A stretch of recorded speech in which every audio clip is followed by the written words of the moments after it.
Permettez-moi ce matin de penser aux Français palestiniens. Ils sont 25 000 sur le sol français. Et tous, ou quasiment tous, ont un fils, une mère, un frère, un cousin ou un parent en Palestine. Depuis de nombreuses années, beaucoup ne peuvent pas pratiquer leur hijra. Ce mot en arabe, en gros, signifie faire son retour en Terre Sainte, car ils ont peur pour leur vie. Bref, nous sommes tous palestiniens. Voilà ce que j'avais envie de vous dire ce matin. Ce matin, de penser aux Français juifs. Ils sont 600 000 sur le sol de France. Et tous, ou quasiment tous, ont un fils, une mère, un frère, un cousin, un parent en Israël. Depuis des années, nombreux de juifs du monde entier font leur alia, ce mot hébreu qui signifie ascension, mais qui est surtout synonyme de retour, retour symbolique bien sûr. Nombreux de juifs français ont quitté le Val d'Oise, la Seine-Saint-Denis, parce qu'ils craignaient pour leur vie. Ils vivent à Tel Aviv ou à Netanya. Tous, à Paris comme à 4600 km de là, tous ont vécu une nuit d'angoisse, suspendus à leur téléphone, rivés aux infos et notamment accrochés à CNews, puisque je sais qu'ici et là-bas, notre chaîne est regardée. Nous sommes tous Israéliens. Voici ce que j'ai envie de dire ce matin à ces enfants de France, qu'ils soient nés à Sarcelles ou qu'ils aient immigré près des plages d'Eliat. Nous sommes tous Israéliens. Déjà, Pascal, semi-pro, là. Déjà, tu vas parler pour ta personne. Tu vas arrêter de parler pour l'univers entier ou pour la France ou pour tous les Français. Parle pour toi ou tes chroniqueurs ou ceux que tu as envie de parler, mais parle pas pour déjà tous les Français déjà. Déjà, nous sommes tous Israéliens. Oui, moi j'accepterais de le dire si, sur cette même chaîne et ce même plateau, ce même Pascal semi-pro et ces mêmes chroniqueurs diraient aussi, je suis palestinien. Voilà. Je suis israélien, je suis palestinien. Je suis humain. Je suis pour toutes et tous ces civils innocents, hommes, femmes, enfants. Je suis tous ces gens-là. Oui, effectivement, là. Mais non, ce matin, il nous fait un édito pour une pensée pour les Israéliens. Alors, il n'a pas non plus tort dans ce qu'il dit. Hein. Faut arrêter de faire l'autruche. On va sortir notre tête du cul. Et non, donc il n'a pas tort non plus. Mais, comme d'habitude, deux poids, deux mesures. C'est ça qui est chiant. C'est ça qu'on constate aussi quotidiennement et de plus en plus là. Il y en a marre. Faudrait vraiment être impartial. Alors, cet édito qu'il a fait, ok, c'est pas mal. Il écrit bien, super, ce que vous voulez. Faudrait faire le même aussi pour les Palestiniens, car, comme je l'ai fait en intro, il y a aussi des Palestiniens, même s'ils sont beaucoup moins nombreux en France que les Israéliens. Il y a des Français d'origine palestinienne qui vivent en France car ils ont fui la Palestine et le paradis qu'ils peuvent vivre là-bas. Mais c'est mieux la France. C'est pour ça qu'ils ont quitté la Palestine. Sinon, ils y retourneraient bien volontiers. Pas, tu vois, ça aurait été bien de faire ce même édito pour eux aussi.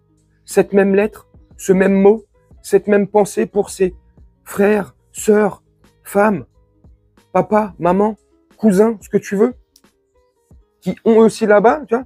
Parce que c'est vrai que la Palestine, eux, depuis à peu près 18-19 mois, c'est vrai qu'ils subissent pas beaucoup. Non, c'est vrai que non, les chiffres sont tronqués, la démographie, explose en Palestine, et notamment sur la bande de Gaza. J'ai vu récemment, ils ont ouvert un restaurant 3 étoiles. C'est même Philippe Etchebest qui va aller le seconder, le diriger, je sais pas comment. Bref, donc tu vois, tout ça c'est des fakes. Donc c'est pour ça je pense qu'ils en parlent pas trop. Non, mais s'il vous plaît, arrêtez. C'est ça où on en a marre, nous à un moment donné, d'être pris pour des abrutis. Et là, c'est pas une question de choisir son camp. C'est une question d'être impartial et de faire son vrai travail de journaliste. Pas de, comme je le dis malheureusement trop souvent, propagandiste. Parce que là, je suis désolé, c'est uniquement de la propagande. Parce que franchement, comme je l'ai dit aussi là, avec tout ce qu'ils subissent depuis 18-19 mois, ils pourraient pas avoir fait la même chose. Après, je veux pas dire de bêtises. Mais j'ai pas le souvenir, et je ne pense pas qu'il l'ait fait pour la Palestine. Et en terminant par les mêmes mots qu'il a eus Nous sommes tous palestiniens. Ça m'étonnerait parce que sinon, il aurait déjà été suicidé depuis longtemps. il se serait fait suicider. Non mais là, c'est un peu d'humour, mais non mais franchement, sérieusement, quand même, on marche sur la tête ou on marche pas sur la tête? Non mais franchement, on marche ou pas sur la tête? Hein? Ça veut faire comme ça le moralisateur, comme ça, nous faire pleurer dans les chaumières, petite musique et tout, c'est super, pas de problème, petite larme aux yeux, oh, foutu poussière dans l'œil, mais impartialité, s'il vous plaît. Et quand je dis s'il vous plaît, c'est pas à CNews, c'est en général, aux gens. Peu importe votre camp, on est obligé de choisir un camp. On peut pas être neutre, on peut pas être tous suisses. Sinon la Suisse exploserait et il y aurait le grand remplacement en Suisse aussi. Mais tu vois, peu importe le camp, ce qu'on choisit, vous voyez ce que je veux dire? Mais être au moins impartial, reconnaître qu'il y a des erreurs des deux côtés. Tout n'est pas blanc des deux côtés. Et que ça soit Israël, Palestine, Russie, Ukraine, peu importe les conflits, peu importe la merde qu'il peut y avoir sur Terre, il y a toujours du mauvais de tous les côtés. C'est pas non plus tout blanc et tout noir de l'autre, tout rose, pompelope. Ouais, super. Ouais, merci beaucoup. Ouais, merci. Non, ça va. Non, 250. Toi 800. Ah, quand même. Bon, non, on a encore de la marge. Mais ça va, tranquille. Peace and love. Peace. Peace nous dessus, ouais. Enfin bref, moi je sais pas, une fois de plus, ce que vous en pensez de ce que je viens de dire, de l'extrait que vous avez vu. Mais bon, franchement, quoi. Après, je sais pas, voilà, chacun pense comme il veut. Mais voilà, quoi. Mais je continuerai quand même à l'appeler Pascal Semi-Pro. Hein, parce que pour moi, c'est pas un professionnel. Il est à côté de ses pompes et à côté de sa plaque. Hein. Enfin, il devrait y retourner sur les plaques de cuisinier.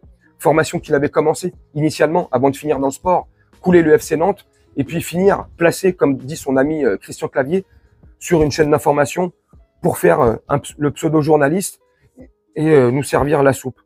Finalement, on n'est pas loin du restaurant. Il est passé de la cuisine à la salle. Il est devenu maître d'hôtel. Il nous sert les plats. Oh, c'est super. Bref, moi je vais vous laisser là-dessus. Je vous souhaite une très bonne journée, une très bonne soirée, une très bonne nuit. Ciao.